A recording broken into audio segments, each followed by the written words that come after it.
Vračamo se v lokalno trgovino z živili v Brooklynu. Ta je nenadoma postala središče veliko večje političnega viharja, potem ko so z njenih polic umaknili izraelske izdelke.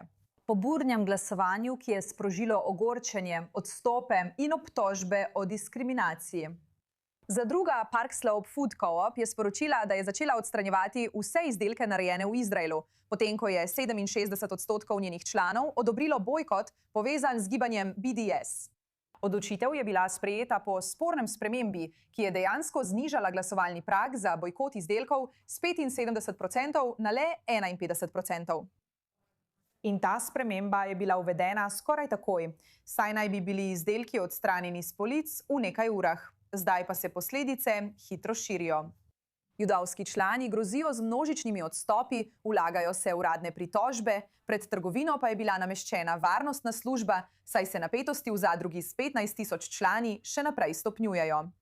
Z nami pa je zdaj Rachel Simon. Je avstralska judinja, ki živi v New Yorku, njeno podjetje Seed Satan Mill pa je bilo prav tako tarča gibanja BDS.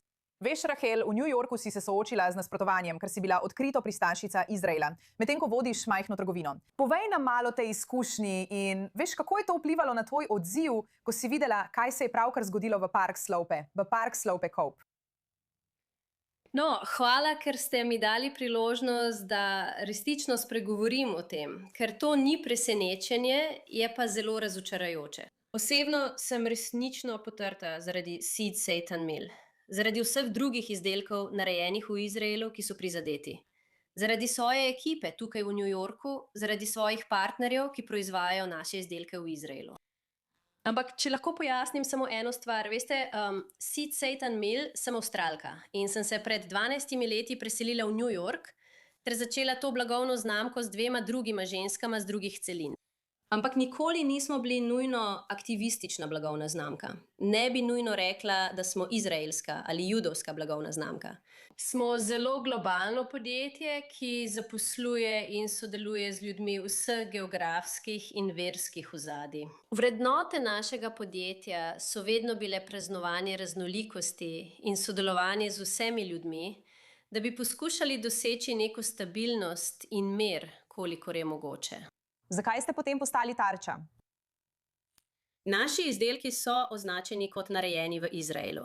Naši izdelki so z velikim ponosom narejeni v Izraelu in so tako tudi označeni. In kot sem razumela, če je izdelek narejen v Izraelu, ne glede na to, kdo ga izdeluje, če je izdelek narejen znotraj meja Izraela, potem v Park Slope Co-op niste več dobrodošli. Zanimivo. Torej, ali so bili vaši izdelki dejansko prodajani v Park Slope Co-op? Ja. Kaj pa je to? Ja, v Park Slope Co-op smo približno 6 let in to je bil res velik cilj in dosežek za nas, kot zelo majhno blagovno znamko.